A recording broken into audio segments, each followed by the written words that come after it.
А во продолжение отвораме и првата тема на разговор за денеска, еве за што станува збор. И оваа година на 2 април ќе се одбележи светскиот ден за подигање на свеста за аутизмот. Основната цел е поддршка во подобрување на квалитетот на живот на луѓето кои што страдаат од аутизам. Неизоставен дел е и борбата против дискриминацијата, славењето на разноликоста, на општествената изјакнување и вложување за целосно вклучување на луѓето со аутизам во рамки на општеството. Во таа насока годинава Сдруженијето на граѓани Куќа на среќата организира низа настани, меѓу кои инклузивен музички хепенинг кој утре од 11 часот ќе се одржува во кругот на зоолошката градина во Скопје. На оваа тема во продолжение разговараме со Маргарет Талески, дипломиран правник и председател на Сдруженијето Куќа на среќата. Маргарет, добро утро. Добро утро. Така, главната порака која се сака да се испрати е овие лица да бидат прифатени од општеството, а за тоа потребно е да не биде осудувано нивното однесување и постапки, туку да бидат прифатени различностите, да бидат разбрани и сакани. Така. Главната порака е токму таа, бидејќи тоа се лица пред се со невидлива попреченост, каде што не спаѓа само аутизмот, туку имаме многу други диагнози кои што и лица кои што имаат определена попреченост, меѓутоа ние не можеме да ги забележиме, бидејќи тие не се видливи како попречености, но на некој начин можеме многу полесно да ги осудиме, нивното однесување да не го разбереме. И токму тоа е целта на оваа иницијатива, заедно сите да ја подигнеме свеста за невидливата попреченост, за потребата од инклузивност и поддршка на сите оние кои се соочуваат со ваков вид на попреченост, сите оние кои што ќе имаат потреба и помош од сите нас заедно како општество. Значи целта е општеството да се вклучи и самите ние да ја подигнеме свеста и направиме една позитивна промена, од која што ќе имаат корист не само тие лица, туку сите ние заедно. Какви активности преземате за да се подигне јавната свест и што е она што се уште недостасува и допрва треба да се направи во насока за потребата од инклузивност? Така, идејата до која ние дојдовме веќе се применува низ светот, да речем не е нешто ново кое што ние го измисливме. Невидливата попреченост не можеме да ја видиме, меѓутоа за да ја видиме лицата кои што сакаат, кои што се согласни нели, носат лента која што ние ја направивме со наш символ, сончоглед во комбинација со сонце, два символи кои што го обележуваат ова македонско поднебје, да речем. А тие лица ќе носат лентата со определена картичка која би содржала нивни податоци и со самото носење на лентата тие ни стануваат на нас видливи.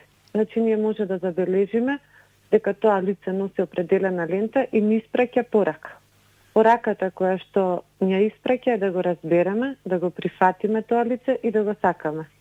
Така да многу полесно би можеле да направиме промената доколку и тие лица се согласни нели да носат таа лента, да ни испратат таа порака за сите заедно нели да немаме некое осудување или да имаме повеќе разбирање. Така, во таа насока е иницијативата Сончогледи кон сонцето за видлива и невидлива попреченост, иницијатива која започна во 2020 година, а Сдруженијето на граѓани Куќа на среќата застана храбро и одлучно за оваа иницијатива без двоумење со јасна цел подигнување на инклузивната свест во нашата земја. Што всушност е сторено токму преку оваа иницијатива и какви активности се преземаат, еве да речеме, од 2020 година наваму?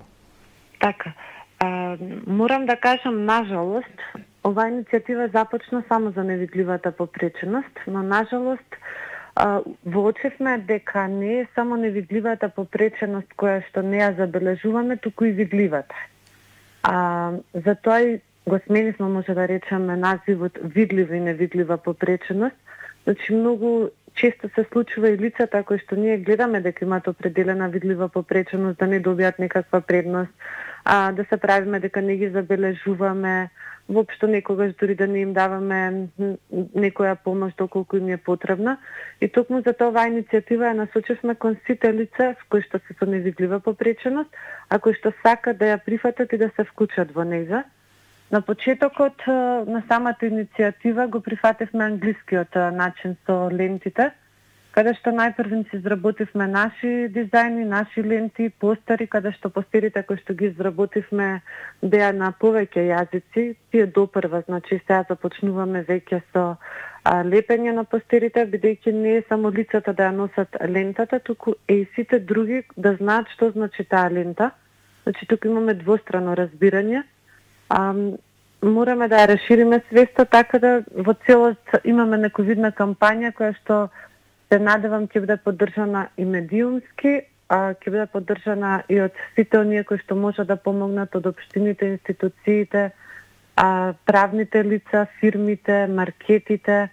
Веќе имам испратено барање, имам идеја во случајов во самите маркети да има посебна каса, која што ние нарековме посебна каса за посебните, што значи дека доколку забележиме определено лице кое носи лента, да може на таа каса да пристапи. Доколку нема таква каса, самите ние како граѓани да му дадеме предност на тоа лице, да му го отстапиме редот, да бидеме љубезни со него. Ние направивме една споредба, доколку имаме, да речеме, некоја жена која што е трудна, таа можеме многу лесно да ја забележиме и секако би дале предност. Во случајов тука некаде се движиме со таа свесност. Ако го забележиме лицето кое што ја носи лентата, исто, му ја даваме предноста, без да навлегуваме во тоа што е со тоа лице, зашто тоа лице така се однесува, туку знаеме, ја носи лентата, ни испрати порака, повелете пред нас, можете вие на тој ред да појдете. Значи, многу едноставно или многу малце треба за некои лица да се чувствуваат еднакви со нас, да се чувствуваат пријатно, без да бидат нели отфрлени, осудени или дискриминирани. Така, помошта не се бара само од маркетите и од некои други институции. Во пресред на Светскиот ден на свесноста за аутизмот, градот Скопје и ЈСП се вклучуваат во проектот Сончогледи кон сонцето за видлива и невидлива попреченост. Во поголем дел од возилата на ЈСП Скопје залепени се пораки, разбери, прифати, сакај. Што ни укажуваат овие пораки? Така, целта која што ни беше со ЈСП, најпрвата, значи, цел и нивната соработка е што ЈСП е превозник низ целиот град и доколку ние ЈСП на некој начин го обележиме со овие пораки, ќе допреме до многу граѓани со оваа порака. Значи не е само да разберат, да ги прифатат и сакат и доколку ги сретнеме тие лица во автобус и да им го отстапиме местото, туку во целост секаде да ги разбереме, низ целиот град Скопје, со што иницијативата не се однесува само за Скопје, не би застанала ние само во Скопје, туку за цела Македонија би била целата оваа иницијатива. Благодарение на Скопје, да, веќе сме во договори каде што би се вклучиле сите институции кои што се под закрило на град Скопје, почнувајќи од зоолошката, од музеи, од сите можни институции, дури средните училишта, каде што со средношколците би отвориле ваква кампања, заедно тие да се вклучат, да го покренеме и волонтеризмот, се со цел да допреме до сите граѓани, бидејќи во случајов граѓаните се тие кои што ќе направат оваа промена. Доколку ние го прифатиме овој начин на однесување, начин на некој вид култура, инклузивна култура, не би имало проблем тогаш воопшто овие ленти да бидат прифатени. Така, испративте повика и до општините за инклузивност и прифаќање на различностите покрај градот Скопје. Поддршка добивте и од општина Киселавода, која прва одговори на вашиот повик. На кој начин можат да придонесат и што е она што ќе преземат во насока на подигнување на јавната свест за потребата од инклузивност и колку нивната помош ќе ви значи вас?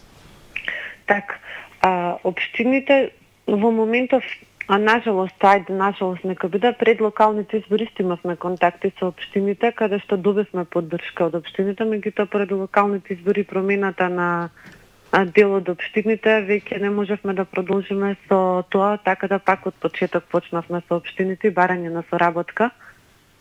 Истото, значи, секаде би било на истото. Општините во рамките на нивната надлежност и сите оние поднадлежности што се под општините, тука се да речеме ве градинките ќе ги земам во општините, би започнале со едукација на најмалите. Ако ние од најмалите почнеме да тие ја прифатат различноста, тогаш ние сме направиле многу, зашто од најмалите ги имаме сите ние идни генерации, Така да тука со општина Кисела вода ние имавме соработки пред Нова година со децата од градинките кои што организираа хуманитарен базар тие деца за да може ние да купиме ленти и картички и да ги делиме потоа бесплатно. Значи лентата и картичката која што ние ќе ја делиме на лицата кои имаат потреба од истата е бесплатно. Таа не ја наплатуваме, со тоа што се трудиме да обезбедиме на различен начин донации, се со цел да ја добијат бесплатно. Еко таа не е некоја цена која што е скапа, меѓутоа и таа цена не сакаме да ми ја наплатиме, туку сакаме да ја добијат бесплатно и да ја носат за да може да ја подигнеме свеста. Истото важи и за општините на некој начин. Ако определено лице сака да добие на шалтерите од општините определена услуга, повторно ја добива предност само затоа што ја носи таа лента, само затоа што не ја испраќа таа порака дека му треба внимание, па дури не мора некогаш тие лица да ја носат таа лента. Таа лента во принцип они би ја носеле само кога чувствуваат потреба дека навистина не би се снашле или навистина им е потребна помош, поддршка, внимание. Некогаш е доволно може само една насмевка да им испратиме, за на нив денот да им е поубав. Не значи дека соодносењето на лента дека нешто посебно би се направило, меѓутоа да, за нив многу посебно би се направило со тоа што ние ќе ја подигнеме на инклузивна култура на прифаќање. Имате ли поддршка од општествено одговорни компании? Колку компаниите се свесни за потребата од вакво делување? На наша среќа, поддршката што од почетокот ја добивме од компаниите кои што чија основна дејност се печатење. Така да започнавме со тие компании каде што они ни испечатија ленти, ни испечатија постери, разен друг на материјал. Значи тука беа Контура, Сигнум, Пиксел, многу компании можам да кажам во тој дел ни помогна за да може да почнеме. Допрва сме и веќе ќе бидат наредните компании во објавувани и целта ни е сите тие компании кои што ќе се вклучат да направиме една мапа каде што секој граѓанин ќе може да види да, тука окей, тука овие компании се инклузивни, ако јас појдам тука, тие мене веднаш ќе ме разберат зошто јас ја носам лентата. Така да на некој начин сакаме да обележиме цела Македонија со тоа инклузивно знакче сончоглед, за да допреме до сите. Така, уште едно прашање за да го заокружиме денешниот разговор. Овој 2 април ќе го прославите на весел начин со музички хепенинг кој ќе се одржи во Зоолошката градина, со што таа станува инклузивно свесна. Каква програма се предвидува по повод одбележувањето на овој ден? Така, Зоолошката градина утре всушност во 11 часот ќе се одржи музички хепенинг. Хепенингот е во организација на Сдруженијето за поддршка и третман на лицата со аутистичен спектар и атипичен развој во мојот свет, кој што го организира настанот, меѓутоа не здружи сите други здруженија и многу други граѓани каде што заедно да направиме некоја поголемо подигнување на свеста. Во тој дел, во програмата, освен едукативниот дел, ќе има и забава за најмладите, каде што ќе има деца од Златно Славече, танцовото студио Урека, ќе имаме зумба со Лозана, театарска представа, значи најразлична забава каде што ќе гледаме покрај тоа што ќе се забавуваме, да дојдеме до некој начин на подигнување на свеста до сите, да допреме до сите граѓани за да ја подигнеме свеста, да ги разбереме тие лица и да ги прифатиме и сакаме. Маргарет, јас ви благодарам за денешното вклучување во утрински брифинг. Еве се надевам дека и ние дадовме мала поддршка кон разбирање и инклузијата на овие луѓе кои што навистина им е потребна ваква поддршка. Ви благодарам уште еднаш за денешното вклучување.